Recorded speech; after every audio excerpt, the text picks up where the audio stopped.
I mean, it is a mystery, isn't it? It's like a game of cat and mouse because you never know what's going to trigger that algorithm.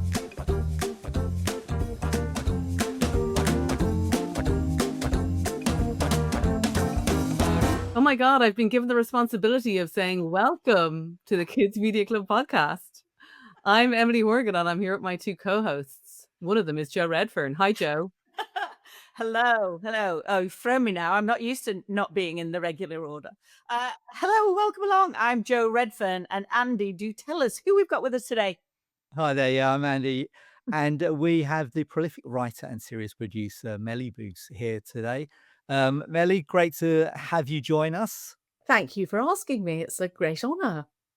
And to kind of just set the scene, could you just give us a brief overview of your career and kind of from origin story all the way to the present? Okay, how long have you got? Because I'm very old. I'll attempt to gallop. I did a Russian and drama degree, which is an odd thing to do. Because my father said you can't just do drama; you've got to do something useful. I immediately abandoned the Russian and ended up in a recording studio in London, producing and directing audiobooks, and pretty much anything you could record. It was quite eclectic.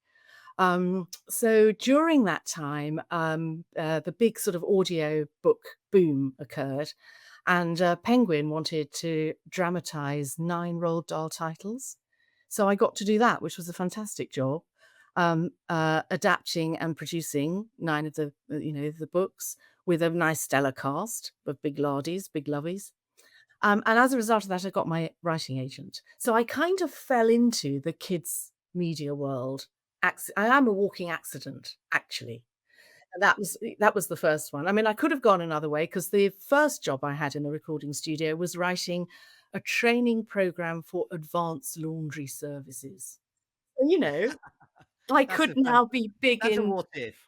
yeah, I could be big in hand towels and soap dispensers and possibly rather wealthy. Anyway, it didn't happen that way. I got my agent. My agent got me a job with the Jim Henson Company on Mop Top's Shop, which was a ITV show.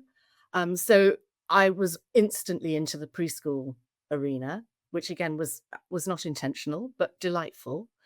And in fact, everything that I talk about is seen through the lens of that preschool world. So I am no authority on anything over 7. That's way beyond my pay grade. So I did Moppertop, and then I was asked to sort of co-create and develop the Hoobs, which was a big Henson show on Channel 4. And I ended up show running that. Again, that was pretty accidental, but there we are. And we did 250 half hours of that. Wow. I remember love that show the well. Hoobs. Those are the days. I love the Hoobs. They really The were. Hoobs got me and my 2 littlies through chicken pox back in the day. Oh, I love to hear that. That's Oh, yes. brilliant. Yeah, no, I mean, it was a great thing to do, and I threw myself into it because I really at that stage had nothing to lose. I then went to Australia and set up another Henson show. Came back, did Charlie and Lola, did the story and script editing on that. Worked for a lot of other shows on development and head writing and whatnot, and then teamed up with Jan Page, my co-writer, our colleague, and we decided, well, we'll have a go and we'll set up why not? We'll set up a production company. Okay, so we did. We set up Ad Astra Creative. And we carried on doing client work and developed a show called Grandpa in My Pocket, which Michael Carrington at the BBC at the time commissioned, which was a sort of fairy tale, really. And we sort of said to him, well, Michael, do you want us to go and talk to a big production company to come on board? He went, well, no, I mean, don't you want to do this yourselves? And we kind of went, okay. And so we did. So there was an enormous amount of trust there and a good degree of risk, both of which seem to have evaporated over the years. That was going to be my question. You Where have didn't those days gone, Mellie? you didn't need to ask it. And now I mean, okay, we understand why. There are reasons why. But it was a halcyon time. and it did incredibly well, and it rated really well. And the funniest story was Jan and I, after its launch, and we had these stellar ratings, and we were so excited, and we went to see our accountant, and we sat there and said, "You won't believe it, it rated higher than this, that." I won't name names, that would be unkind. And he was looking through all the numbers and asking questions like, "Well, does this need to recoup?" And we go, "Oh yeah, yeah, yeah. Oh, and this bit, does that need? Yes, yes. And what about the rights of the?" It went on, and eventually he completely burst our bubble by passing the folder across the desk and saying, "Why are you bothering?" And that was wow. in the good old days. Accountants are the worst. Yeah, accountant.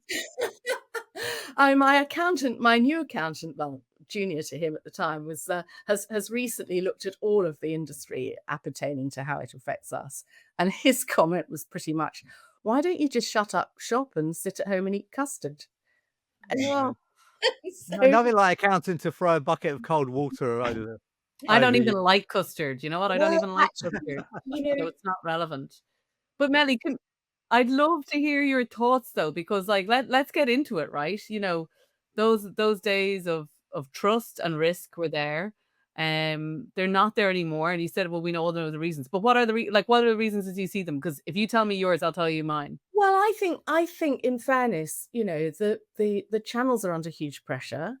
Financially, they don't have the money to throw at something in the hope that it might work, you know? They're also all very much more a brand in themselves. So the material that they commission needs to basically comply with their branding and Their their own DNA. yeah. And so you're kind of slightly at the mercy of that, and you have less agency, I think is the current term, as a creative. And Mm. that's why, I mean, we went on to do Ha Ha Harry's for Cartoon Network, which was another live action show. And then Jan left to do, she had always wanted to write adult fiction, and she's doing that with, great success. And Mhm. that's when we set up the sister company Ad Astra Development with Martin Franks, who's director and voice director and happens to be my husband. So that's harmonious. Um, and we carried on in the same vein. And that's when things really did start to change, because it was a bit of an accident. We ran a skill set training scheme here, and we had some youngsters who were graduates in all sorts of areas of media. And they turned up for about 2 months, I think, and they each had a project to do. So we shot a little live action mystery. There was some animation bits and bobs. There was some puppetry. We learnt how to do stop frame. We didn't know how to do it, but well, yeah, sort of learnt how to do stop frame. And then we thought, well, I think it would be a waste not to put this content that they've created somewhere. And there was this thing called YouTube, which was exactly the stamping ground for precisely that. So we set up a YouTube channel, and again, that was sort of accidental, largely to put up this developmental trial and error content that these youngsters had produced. And then we got the digital rights for Grandpa and for Harry's. So that sort of that sort of triggered it. That was the start. But I think, it came at a time where, as we say, the broadcasters were, there were a lot of fingers in the pie, inevitably, because the more disparate your finance plan, the more people were feeding in. So you kind of, and it's happening, I know it's happening in other shows. We've been really quite lucky, but particularly with animation, where you've got loads and loads of different partners, nobody Mm. knows who's in charge. No, and that's a tension, isn't it? Because to a point when there were fewer fingers in those pies, you could create something that, a broadcaster or a brand, as you pointed out, could say, this, it needs to feel like this. But then when you've got 12, 14, 15 other partners, each with their own stipulations and obligations and Exactly. their particular calls on your idea, it becomes this kind of, I don't know how a lot of producers manage it without getting to the stage where they're just like, okay, I'm done. How can you manage all of these competing objectives? it's very tricky. And also what it does, I mean, as I say, the caveat is here we've been very lucky. And our latest show, Mimi's World for Channel 5, was a Yak Fund funded, predominantly Yak Fund funded piece of content. And it was seriously blighted by COVID, and we had to delay it by 14 months, and we had to reformat it and rewrite 40 episodes. And we were very lucky because we only had one broadcaster. We only had the Milkshake team involved in that. That's not to say they weren't very exacting, they were. But I think that again is due to this channel brand thing more than anything else. And also, this was their first live action. So it was and we were having to battle against all the COVID regulations and things, but we were quite lucky. But I mean, there so many producers will say we have no idea who to listen to. The notes are conflicting. And what it does is it sanitizes your vision as a creative person, and it squishes everything. And you're having to adapt things editorially that we never had to do, Yeah, yeah, and that it can you it can don't become have a to. Sorry, it Andy, can go on. it can become a bit of a pudding, really. My theory is that in some ways, as the on-air department has kind of shrunk, and as there is less kind of internal production or interstitials and promos, all of those brand objectives end up having to be in some ways answered in the programming. Yeah, And I think that's a yeah. problem with that. I'm fascinated by that journey though, when you're talking about you, in some ways, you're a bit of a pioneer when you got involved in YouTube, because that was really in the early days. And how was that shift for you in terms of getting into the mindset of being producing content for YouTube when you'd had all of that experience and more kind of the traditional broadcasters? Well, I think, a lot of it's the same because you're holding on to your integrity, you're holding on to your age appropriate, you've got your age appropriate hat on, your storytelling hat on. The difference really is that we were making stuff that was much more homespun, you know? So it was a lot less, it wasn't expensive. And a lot of it was triggered by this skill set kind of little phenomenon that kick-started it.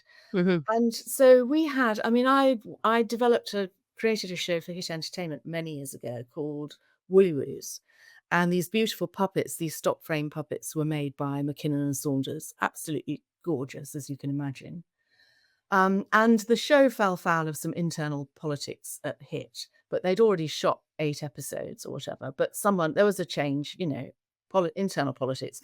There was a change, and somebody came in and said, "Oh, we don't want nursery properties. We want older children and sell more toys. You sell more toys to older children, want older children."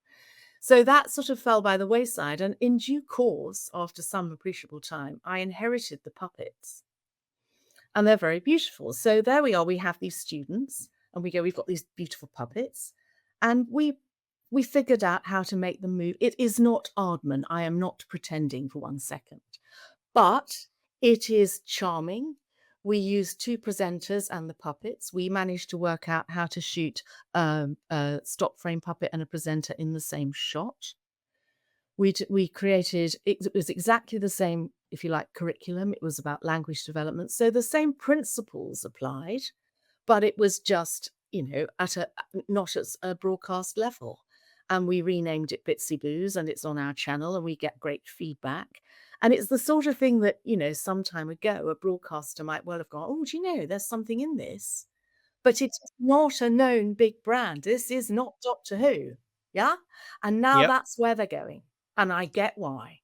But it And does leave us slightly out in the cold. but was your experience, because you were producing content on YouTube before the COPPA regulations arrived. Was what did you have was it a very different landscape in Mhm. terms of the Yeah. prospect of being able to make money from content that you had on YouTube if you were a kids producer to how it is now? Just Yes, from it the was. experience of somebody who was working there. Yes, it was. I mean, it was so encouraging. We just couldn't believe it. And, I know that the COPPA, we all want safeguarding. We all want that. I am yet to be convinced that this COPPA law has gone any way towards safeguarding anybody. But I do think that at the outset, there were some people who felt very, very passionately about the audience and about this particular safeguarding issue. And I think that they were absolutely genuine in fighting for this law to be implemented. Equally, if we're going to be honest, if I had been a distributor at the time, I would be mightily in favor of this law being implemented. Because the idea of producers going straight to their audience, earning money that they can then invest in more content and growing, where's that going to leave me as a distributor or indeed a broadcaster? So I think, it was advantageous in the short term for some areas of the industry. We set it up in 2016. By 2019, 18, 19, we, as a very small boutique company, we were getting £8,000 a month from YouTube. And then we were starting to license content. So obviously some of that goes out, but we were doing that. And the trajectory looked like this. And we thought, this is it. We can make our own stuff. We can find our audience. We can talk to our audience. We can grow. We can hire more people. We can, it was like, oh. And then COPPA came. In it came. There were all these things you could no longer do that facilitated that income stream. And our income dropped to £300 a month. See, this is the key thing for me, and this is something that I think deserves bigger exploration in the industry. It's like, show me your numbers. Show me your numbers, because you'd be surprised how many people I've had conversations with in the last month who don't understand. And that's not a criticism, but the reality of how much the financial wood rot on the floor of YouTube revenue for kids content has impacted. It's massive. It's not, nobody's really people say, oh, COPA, it's a problem, blah, blah, blah. But like, show me your numbers, put your numbers on it, because, Mellie, in your situation, that's very devastating. You're a small boutique operation. The inbound revenue was very meaningful. But even for bigger operators I've spoken to, you're talking a downtrend since 2019 of anything 30, 40, 50, even 70% on Yeah, revenue. I was reading 60% earlier. Yeah. And But I you think see, that's why we need the hearing the actual numbers from people brings I it mean, brings why it not? home. I'm happy to be transparent about the numbers because that's it. That Mm. tells the story, doesn't it? Yeah. But that's Yeah. and it's the difference between a viable business and not. Let's not, Yeah. I Absolutely. mean, there sugarcoat are, it. That could ruin some people. well, of course. Yeah, and And, it discourages you know, people from getting involved in creating kids' content on YouTube, ultimately. I mean, there's must be so many people that, given the choice, they'd rather not tick the box that said, "Was this created for kids or not for kids?" Because they know that that has a meaningful impact on the amount of money that they'll get from it. well, it does about 20 times more. So we have 500,000 subscribers. Mm-hmm. We have 18 million views a month. It's pretty buoyant for a small channel. From an engagement point of view. Yeah. Mhm. And if we were an adult YouTube channel or post 13 years old YouTube channel, we would be receiving 20 times as much income from Google. That's the difference. So it's recovered a little bit. And, the other thing with YouTube, I mean, it is a mystery, isn't it? It's like a game of cat and mouse because you never know what's going to trigger that algorithm. Some of the bigger companies do employ armies of people who are analyzing the data. And we can't do that. But you never know why you've got this spike on this one piece of content. What happened? Where did that come from? You don't know. We've taken a lot of advice from different people who are very experienced with YouTube, and the advice is often conflicting. So one minute you're told, you need to put more up, you need something every day. Every day you need to upload every day. So you upload every day and nothing happens, nothing changes. And then someone else says, oh no, no, you're putting too much up. No, you silly sausage. Yes, just so you go. And so the shifting sands are extraordinary. And we have seen we have seen an uplift in the last few months. We've been doing more shorts. We have a very good young editor. I mean, okay, I put my hand on my heart. Do I think that 4-year-olds should be looking at a lot of short content for their attention span? Probably not. However, that's where we are. And you can we edit them as beautifully as we can. We put ad breaks in where we think they're the least obtrusive. I mean, we do what we can to cling on to our integrity. But the shorts are what at the moment are driving the uptick. But I mean, in order to make a living, this has to we 18 million nothing, I mean, the way that it's currently structured with Google. Mm. So, it's you do sometimes think, "Are we just being busy fools?" But the problem is if you're, creative people don't lie down, do they? Fast. Yeah.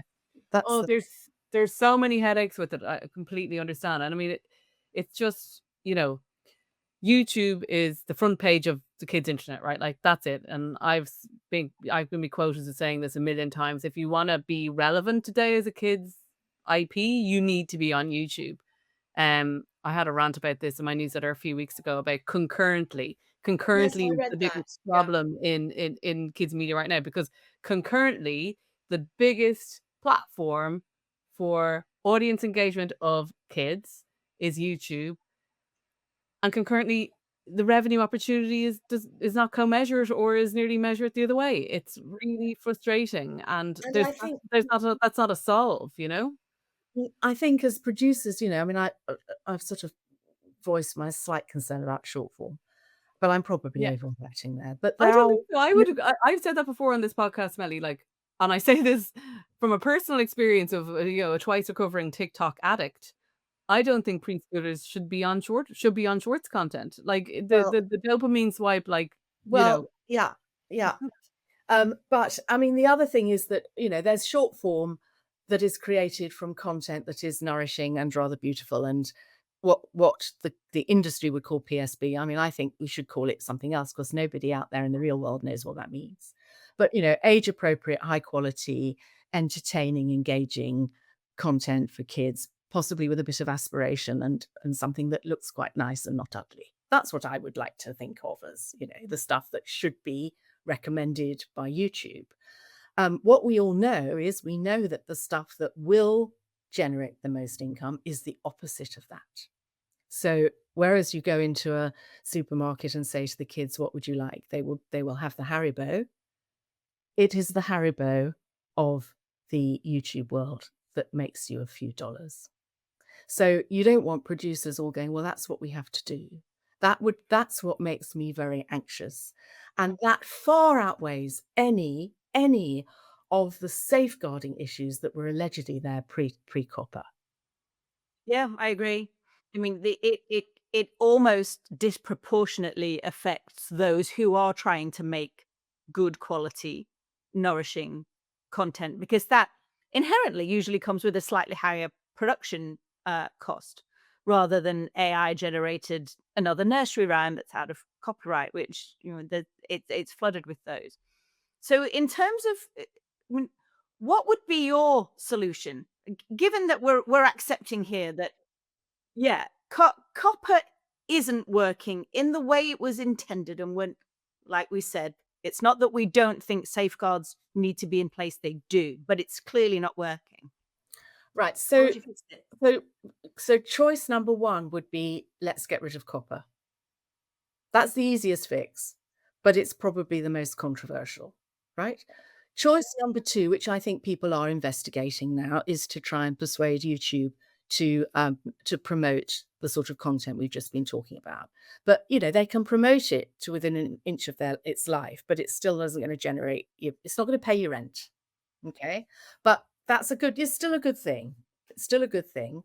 Um, and the other thing is to loosen up the rights situations with distributors and broadcasters. Let's chill out a bit. Let's think out of the box. Let's be a bit more flexible.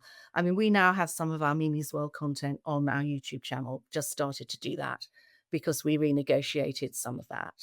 It is a back scratching deal because we send everyone back to Channel 5 Milkshake and My 5. So it's, you know, but I think YouTube have got it into their heads, possibly conveniently, that that YouTube Kids is really just a platform for marketing and brand promotion and brand extension, and not a monetizing platform. But And that is so annoying because some of the biggest IP of the last 5 years have come out of YouTube. And I would also put the point, sorry, I'm like percolating here. I would also put the point to you guys that like concurrently with YouTube supposedly favoring Haribo, the biggest IP in the planet, and it's not on you, it's not necessarily the biggest IP on YouTube, but the biggest kids IP in the planet right now is Bluey, which is, you know, chocolate covered broccoli, right? Like it's content that kids want to consume, but content that we all agree is and it has innate value to and it. interestingly, where was Bluey commissioned first? PSB. Yeah, but where? Australia. Yeah, Right. exactly. So Exactly. so the thing that really, really hits the mark with Bluey is that it doesn't actually obey all of the rules that we have It's come not to assume. homogenized. Yeah. And it's real, and the parents are a bit flawed, and it's got that lightness of touch, it's got that irony, which is the British sensibility too. It's not the American more on the nose, you know, the notes that you tend to get, which has happened over the years. Mm. I mean, we would never have got Grandpa in My Pocket away now. With an old lady that gets stuck in a toilet window, a mad old woman, you know, we had bad boys and things, and they weren't necessarily redeemed. It was, you know, the broadcasters talk about authenticity, but then there's this the constricted by these kind of, I think, received wisdom that has kind of Yeah. cooperated, and it's and Well, I so think you that's why a lot of anime storytelling has found a home with teenagers. We've discussed before because it's not afraid to lean in to those the messy parts of teenage life, yeah, which, as you've said, in more recent times, over in kind of the West Coast way of storytelling, has had the corners, you know, it's Yeah. shaved Messy and off. daft and a bit random and a bit Yes, like and you know, I don't know, ugly in a good way. I don't do you know what I mean? but Yeah, also I sometimes again, think with that's I sometimes think with anime, the secret of the success is that commissioners didn't really understand it, so they didn't really, know what was How to working give and what notes. wasn't. Yeah, Yeah, and so the audience then taught them what they voted. liked and what they didn't like. yeah. No, that's true. I think that's absolutely true. And, you know, I think you're right, sort of knocking the corners off it. It's all and then what we're in danger of seeing is same meat, different gravy, you know, in all the content. And that's why YouTube was just such a kind of little moment of pure joy for the And creatives. pure creativity, yeah. And also you just knew, well, if it doesn't work, it's my fault. It's my Yeah, fault. You know, I take responsibility. If this doesn't work, it's my fault. and you have to structure it that way.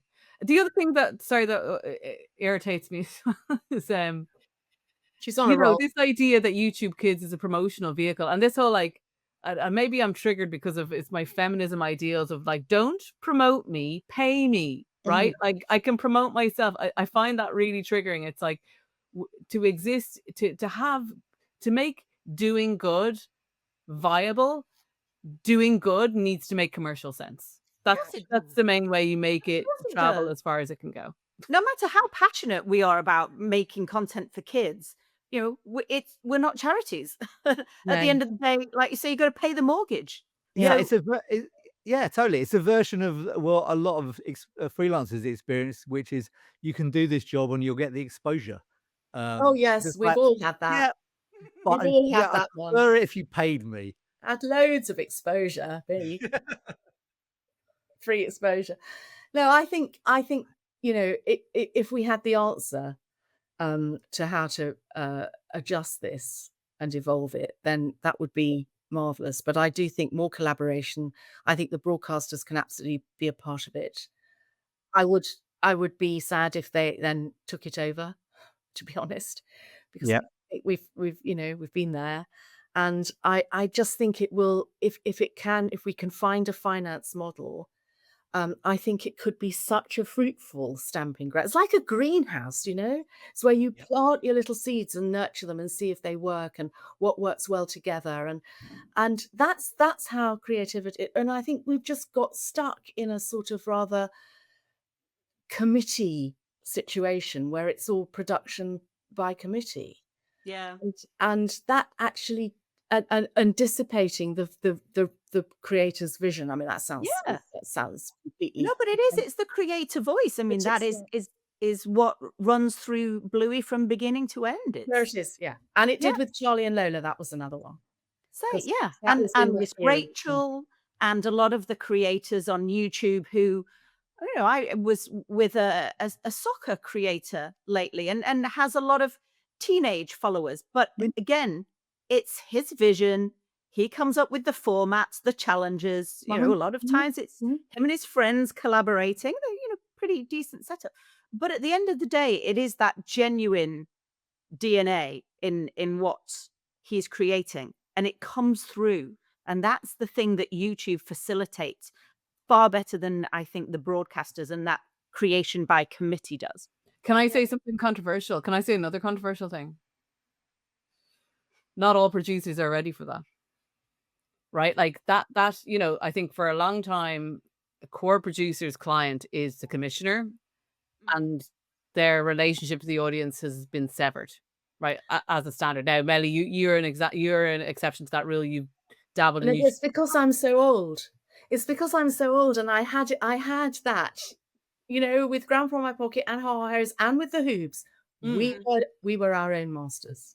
mm, I mean, we had a few notes, but honestly, it was a completely different set of circumstances. So if you've been, it's a bit like teachers, you know, when the national curriculum came in, the old girls like me had a nervous breakdown because they mm. didn't want to be told what to do, and right. And the youngsters just embraced it and did it. But you're right, actually. If you told the youngsters now, well, you're on your own, and you know you're not going to get any notes or support or interference. And I think you're right that maybe they're not really used to that anymore. It's difficult, like, because getting notes from a commission, even getting notes from 12 commissioners, is different from, getting notes from your audience, basically, which is actually But what we why? were discussing last week with, Planosaurs, right? Like, it's just a different. But in a way, I would counter that with, why are you in the kids media business if you're scared of feedback from kids? Why are you in the content business if you're scared of feedback from your audience? I'm just saying it hasn't actually happened. You know, that the creator economy is all about that being led by your audience, being able to observe what they're into, reacting to it, not planning an 18-month pipeline that's set in stone and cannot change. Mm, Much more fluidity. yeah. Whereas the producer economy has been based on serving your client, who is your commissioner, um, and their responsibility is the audience, really. And it's a much more static situation, which I think, you know, evolution is tough. I think it's definitely possible, but it's whether people are ready for it, and I'm not sure everybody will be. yeah, I mean, there's definitely a kind of a business to business mindset and then a business to consumer mindset, and ultimately the old model is business to business, and we're and you probably get quite institutionalized within that framework. I think you do. And also the other thing you do is you self-censor. When you're writing, you Yep. think, oh no, I better not have mum say that because I know what note I'll get. I'll get, oh mum, I think mum was a bit harsh there. Yes, because mum felt really angry and she was going to Yeah. kill. You want It authenticity or what do you want? So you do self-censor, yeah. and that is an impediment too to, you know, Yeah. Little um, Johnny did leave his front garden on his skateboard without his helmet. yes, imagine instant death. Um, No, I mean the other thing about YouTube is, of course, you know we've got our channel and we have kept it going, and I'm really pleased we've kept it going. Partly because it gives you something to get up for in the morning, but also because I do think that a lot of what we've got on there is a lot of it is heritage stuff because the rights get tied up for Mm. the more recent stuff, and that's something that we need to sort of unravel a bit. But we've got, you know, we've got lovely content on there, and I believe in it, and I do know that a lot of parents, that's the sort of stuff they would like their kid to watch, but we need to get it in front of them. Yeah. And in the And engagement numbers, Mellie, you have proof, right? well, You have I proof know of it's not interest. bad, is it? It's not Yeah. bad. Yeah, yeah, yeah. And but we don't qualify, you see, for a YouTube partner manager, right? Because What are the requirements to qualify well, for that? that's a very, very good question, Andy, because you can't actually get that answer. But it's Right. about how much money you're making. So Okay. and you have to be approached. You can't apply, you have to be invited to have a partner manager, right? So Yep. some people have looked at our stuff and gone, but why haven't you got a partner manager? And then you go to YouTube and they go, oh, no, no, no, no, no, you don't earn enough. But if we had a partner manager, you could help us increase that income. But if at the bottom of all of this, you actually think kids is about promotion, then you know. And the other thing is, a lot of people now, are thinking, well, we have to set up a YouTube channel. And then, and it's a lot of work. And also you have to have, I can't remember how many, you have to have 500 subscribers before you can even apply for your CMS. So before you can even have a stab at monetizing it. So you're really starting from the bottom. And we are, we're there. We did it in 2016. We did it accidentally. It was brilliant for a few years, and then it was, it all came crashing down. But it's still there. So I'm sort of hopeful that if we can find a way to fix some of this stuff, and obviously it's the COPPA thing is the major impediment. Yeah. Yep. And as you said, the broadcasters really do need to wake up and smell the coffee and stop thinking that it's cannibalistic. Actually, it's complementary. It can help support Mm. viewing on their channels. It can help drive audience back to them, which is getting increasingly hard. Yeah. And acknowledge that the more restrictive they are, I actually think for someone like you or for producers, it's beginning to look like a bad business relationship. It used to be that if your content was on CBeebies or Five or that was the absolute paragon of where you wanted to be. Now, if I was in your position, I'd be questioning whether it was going to harm my business rather than help it. Well, I think it helps it in terms of if you've got a property that has been a broadcast property, that does give it, It gives it legitimacy. it gives it something. So I think Yeah. that Yep. does help. It would in terms of the business. So when I did the Hoobs, after I did the Hoobs for Henson, so it's not my IP, I bought a little car, right? After I did Mopper Top Shop, I bought a little car. So I just was a writer. And after that, the spoils were good enough to buy a little car. The little car got written off while I was doing the Hoobs by somebody else. So at the end of the Hoobs, I bought another little car as a treat, right? At the end of Charlie and Lola, I bought a little summer house as a treat. At the end of Grandpa, I bought a chair. At the end of the Ha Harrys, I bought a curtain, and at the end of Mimi's World, I bought a teapot. That's what IP ownership is looking like in this whole That's a great way to describe it. right. So you go, Mm. what? And the amount of the amount of responsibility you have running a show, raising the finance, doing the legals, being responsible for all the is it worth it? Is it worth owning the IP? Yeah. And in terms of YouTube, yes, it absolutely is. In terms of broadcast, no, it probably isn't. Yeah, I can see that. I mean, going back to your point about YouTube and collaboration, I always wondered whether if the COPPA rules hadn't come in, whether you'd start to see bigger kids' channels start to have other shows on their channels, on their YouTube channels. Well, that's what we've done effectively.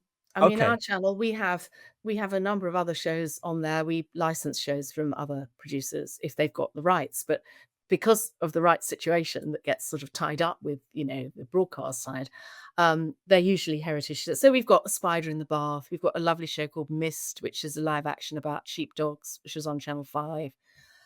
We've got Ebb and Flow. I mean, just totally yummy, delicious, delightful. And a lot of other. More recently, we've got The Sound Collector, which I think is just a dream. So we try to. It's British, or it's predominantly British and a bit of European. So that's the sort of DNA. And we are a chat. But you see, when we first set it up in 2016, the advice was, oh, you want to have a channel and amalgamate lots of content. That's what you want to do. So that's what we did. And then suddenly, oh, no, no, no, no, every brand has to have its own channel. And they thought, Yes, well, that is the vagaries of YouTube, isn't it? As it evolves as a platform. yeah. And so we thought about doing that. And then we thought, no, because then exactly what I said to you before, if we set up a Mimi's World channel, we have to get to 500 subscribers Yeah. before we can. Watch time hours. Yeah. And so it didn't make sense. And I think now we are sort of seeing a swing back towards amalgamating content in one. Yes. Yep. I was just reading about Little Dot Studios. They've got lots of hub channels now that they're licensing content in and out of. Yeah. And do you think any of them will kind of be able to achieve escape velocity to kind of be, that's where the new Nickelodeon will be, is kind of a hub channel on YouTube rather than a cable channel? I think so. I think there's I scope think there. I think it takes a bit. It takes intentionality, and Mellie's in a great position, like having started by accident or whatever in 2016, right? YouTube is a compounding platform, um, but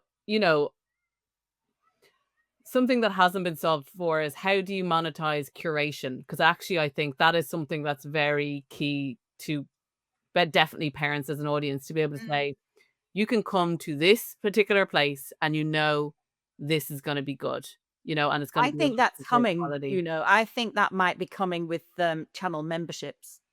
I've been reading a little bit more about channel memberships Yeah, on YouTube lately, and I do wonder if that's coming, particularly in that kids space. yeah, because that's really key. I mean, I don't know, With I don't know if any of you guys follow Maddie Moat. I've been following her on TikTok, and she directly to parents has been, um, first of all, outlining safety procedures for YouTube, and then suggesting good shows for people to follow, which I think, her credibility in that space amongst at least UK parents of preschoolers is quite valid, and she's very fluent in the YouTube platform, so I would trust her, I mean, that's been happening on Facebook and places with influencers, and you pay them to recommend your product and things, don't you? I mean, that's been going on there for a while. No, I think Yeah, it's more than that though. It's more than just being paid to promote something. It's like that, building that trust that what I'm curating, and that's basically what broadcasters have had for all of the years. It's like we trust that if we tune in to CBeebies or to Disney Channel, that there's going to be a certain level of quality of content, and the digitalization of that, I think, is really interesting to consider. I'd like to think that that's how people view our I mean, we rebranded our channel and called it Grandpa in My Pocket and Co. Because Grandpa is quite clearly the honeypot property, and because as the YouTube evolved, that seemed to be the right thing to do. But I'd like to think people thought, oh, if the kids go on that, then they're going to watch stuff that's fine, that's good for Yes. them. But I'm sure there's still a nervousness that they might sort of wander off and find themselves somewhere. But this and the advertising. I mean, advertising to kids. I noticed that they're now banning junk food everywhere. Ads everywhere. It's the latest, isn't it? I mean, they banned it, didn't they, from kids back in 2006 something. Do you know what And the it alternative to had a that is? big Which, impact on the whole industry, and do you know what? We still had fat children, and they'd already tried it in Denmark, and their children were all still fat too. Must have been all the bacon, right? We still have fat children. Oh, no, I'm not allowed to use the word fat. Fat children, we have them. And now we're still doing it again. We are going to do you ban know what it some more. Do you know what the alternative to this is? Because I was on YouTube with my son. Well, he was on it during the week. What he's getting advertised: pubic razors. Oh, no. Is it But, wrong? we've swapped. I mean, the commercial channels, obviously, they survive on their advertising, and I'm sure that's another issue that they're having to the challenge that they're having to overcome, because there's obviously been a dip. But you look at the commercial kids blocks and you go, wow, we're not advertising junk food, but we're advertising a whole load of horrible plastic toys. That's what's keeping us alive now. Yeah. I mean, I hoover them up all the time. We have under fives in our family. Mm. And you think, well, the junk food ban made no difference to anything. And, now we're doing it again. If It's it trying didn't it's work trying first, to it's trying to plug holes, isn't it? In in the it's leaky wall with your fingers, because you look at a lot of those family creator groups, and I'm not gonna name any, but the ones that are huge on YouTube, they've normally got young children acting out kind of crazy situations. But a lot of those are predicated around excess, lots of ostentatious birthday parties, or oh gosh, yes. rooms full of toys. How is that any different to having an ad for McDonald's That's my on point. your Yep. channel? Exactly so.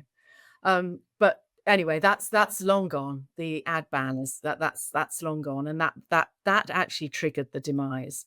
That and the Communications Act were the two things that triggered the. So we need to make it work, and Yep. the biggest casualty is the audience in all of this, without any question. And there has to be a way to make it work. And I don't think they're leaving. I mean, I think with the preschool channels that's a slightly different story because the parents know CBeebies and Milkshake, and sadly Sky Kids no longer commissioning anything, which is really tragic because they did some lovely work. Um, but they know there's a safe spaces. But anything older than that, I mean, they've gone. And actually, the Yep. preschoolers, the parents go on YouTube to find. They search for the show they want on YouTube and find it. And so they've gone, and I don't think we can get it back. I don't think that's going to come back. Mm. So the broadcasters have to go, okay, let's do something differently. Let's join in a bit more. Let's be more flexible and think. I mean, it's difficult because they're big organizations, and big organizations do not move fast. Mm. And the next generation of preschool parents will be the first generation that didn't really have Yes. broadcast in their lives Yeah. in a meaningful way. They are the YouTube native generation. So as you say, they just go there and search content for their kids there. Yeah. Yeah. Absolutely. Oh, well, Mm. but we keep going. And you do sometimes think, well, actually, you know what? All of this industry, all of the commissioners, the lawyers, the accountants, all the administrators, all the people working at Google, at YouTube, they would not be paying their rent if it weren't for the creators. Mm. So cut us a bit of slack, Or maybe. just a bit of cash. Yeah, actually, that's better. Yeah. Oh, wonderful. That was so good to speak with you, Mellie. It's Wonderful. refreshing to have someone who is willing to tell it like it is. And you know what? We don't have the answers, but we've got to have these tricky conversations if we're to start the first step in moving forward. Yeah, I think you do. And, yes, well, I'm at a stage in my career where I probably can say it a little bit more like it is. But I do appreciate that some people just simply can't. I mean, if you speak truth to power in this industry, you're out on your ear. Hmm. So you have to be have to be really careful. Well, thank you. We're grateful that you came on and Thank spoke you. truth. Well, yes, there we are. I shall probably pay for it, but never mind. I can always eat. There's always custard. There is always custard. We'll come and eat it with you. Thanks very much, that Mellie. And thanks to you guys for listening. Like and subscribe wherever you find us. And also maybe check out some of our old episodes because there's 100 plus in the archives. And we'll see you next week.